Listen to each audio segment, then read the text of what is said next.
la palabra la diputada Agustina Donet. Gracias, señor presidente. Bueno, estamos en la antesala del cumplimiento del aniversario de la recuperación democrática y esta sesión, yo celebro que institucionalmente hagamos cada año esta sesión. Perdón, voy a poner esto acá. Celebro que hagamos esta sesión y que se haya vuelto una costumbre de esta legislatura,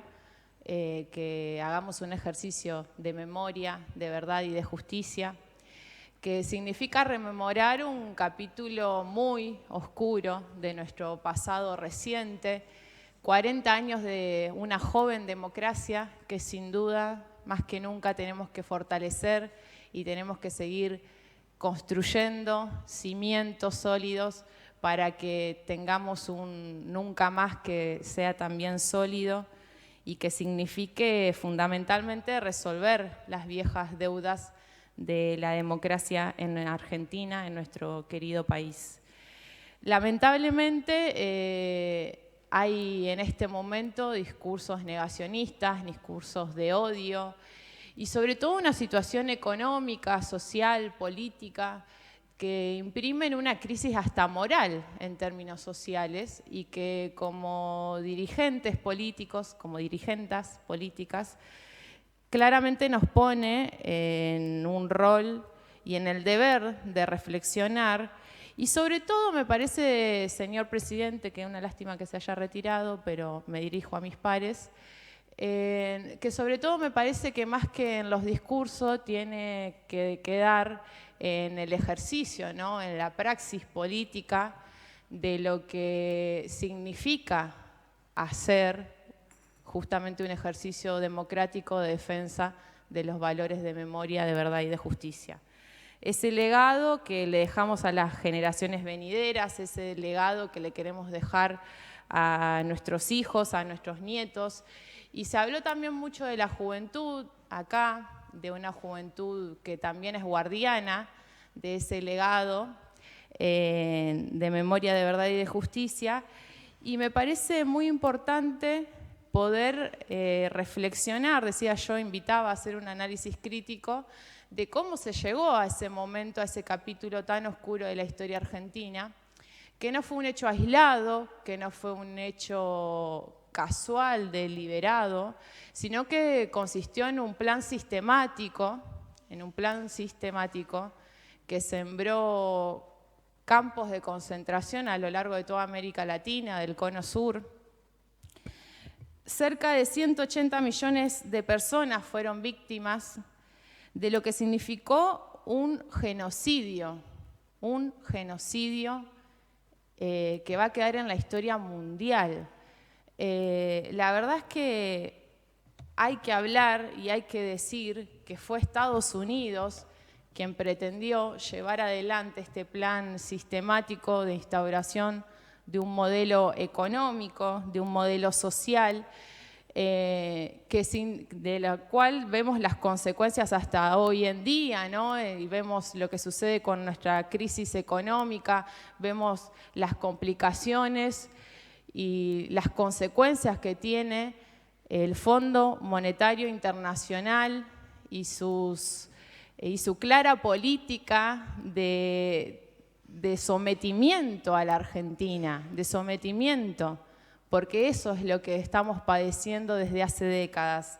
Y me parece importante decirlo porque después tenemos a la jefa de Comando Sur de Estados Unidos diciendo que, por ejemplo, es muy importante que tengamos una política estratégica respecto del litio, respecto de los minerales, y tenemos a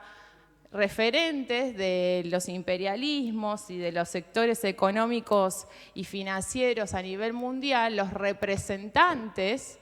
queriendo instaurar políticas que sigan explotando nuestros recursos, que sigan generando una política económica que está al servicio de unos pocos y que lamentablemente tiene como contracara la pobreza, la desigualdad, el desempleo, la inflación. Lo que vivimos y lo que padecen los argentinos y argentinas cotidianamente. Esas son las deudas de la democracia por resolver. Y este plan sistemático que significó la tortura, la desaparición, la muerte, el asesinato, el robo de bebés,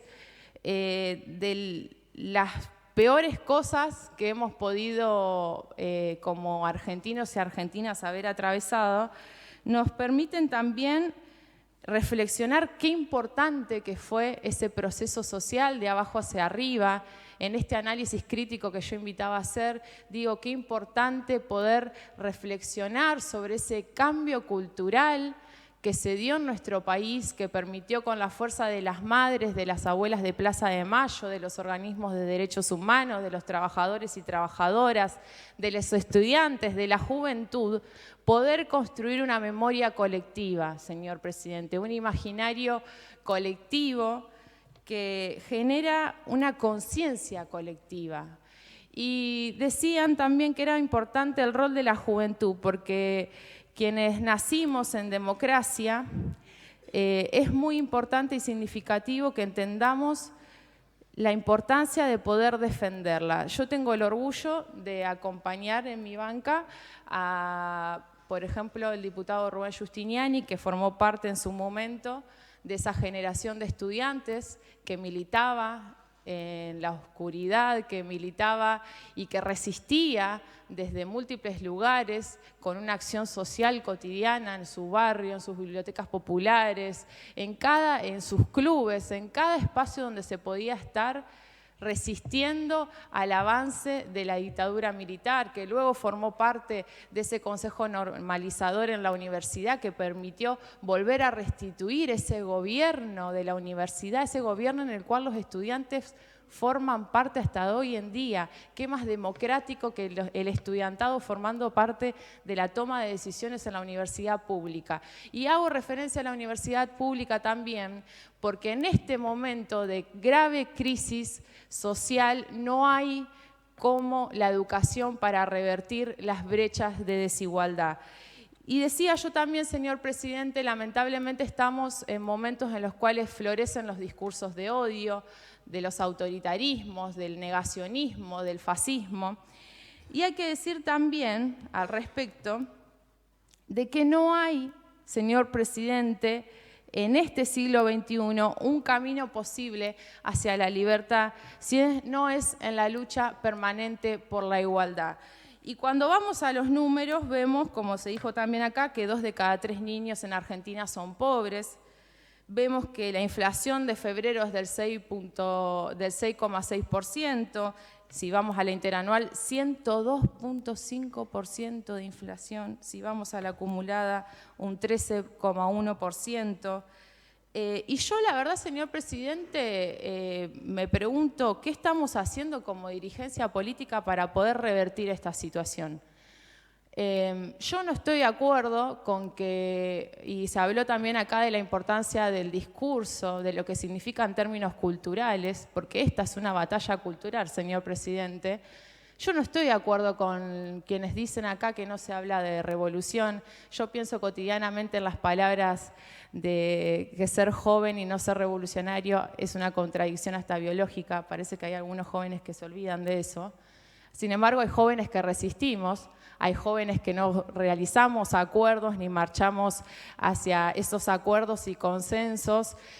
con los responsables de esta situación económica, social y moral que está padeciendo la gente. Y yo no estoy de acuerdo, señor presidente, con los discursos que dicen acá que no aparecen más los términos como la revolución, por ejemplo. Yo veo a una de las principales candidatas de nuestra provincia hoy por hoy que habla de que su plan estratégico es la revolución. Entonces, si vamos a dar la batalla cultural, lo peor que podemos hacer es regalarle los términos que la izquierda y que los sectores que históricamente hemos defendido este tipo de banderas,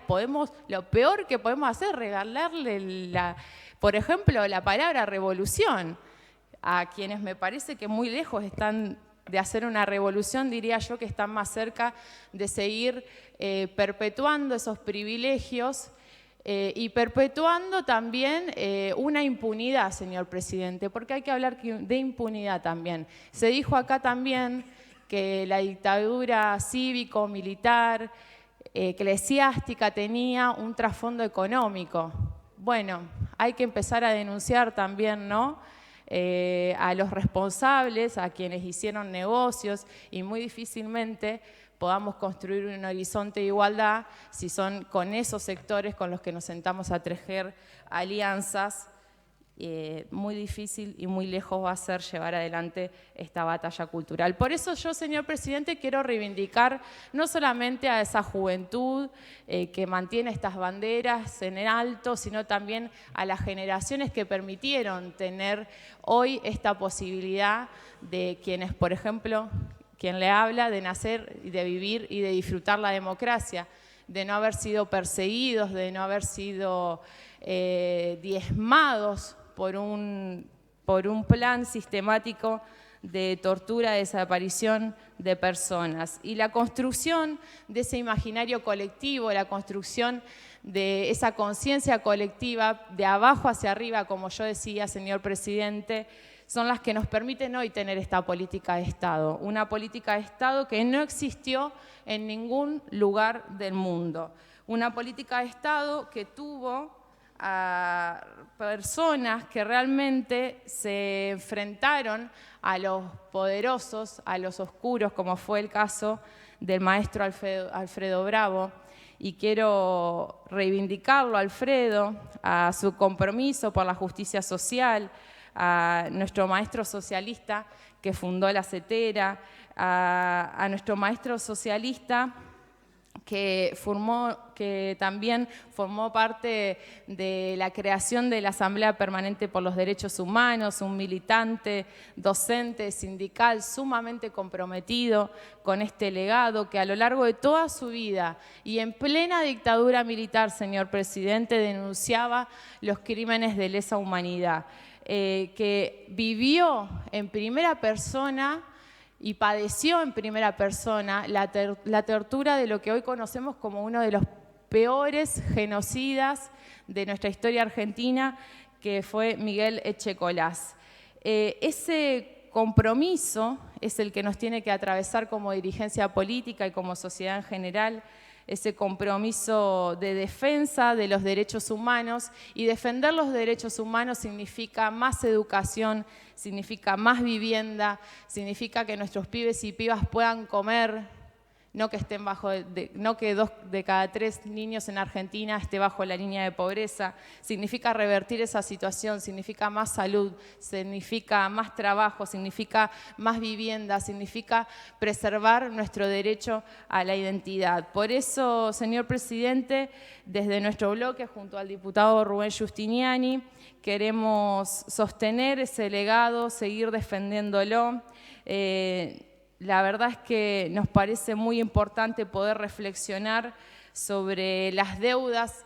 que tenemos como democracia y sobre la importancia de entender que esa noche larga, como yo decía al principio, viene de mucho tiempo y sabemos que se sigue perpetuando hasta hoy las consecuencias y los métodos que la derecha, que Estados Unidos y que quienes pretenden seguir teniendo una política que de alguna forma sigue sosteniendo a nuestros sectores populares, a las grandes mayorías populares en una situación muy crítica, no pueden seguir perpetuándose. Por eso, señor presidente, por el legado de nuestro maestro Alfredo Bravo, por el legado de Norita Cortiñas, por el legado de las madres y abuelas de Plaza de Mayo, por nuestros excombatientes y sobrevivientes y también quienes perdieron su vida en la lucha por Malvinas, por los jóvenes, por los trabajadores, por todos los argentinos y argentinas, señor presidente, queremos decir nunca más: memoria, verdad y justicia. Muchísimas gracias.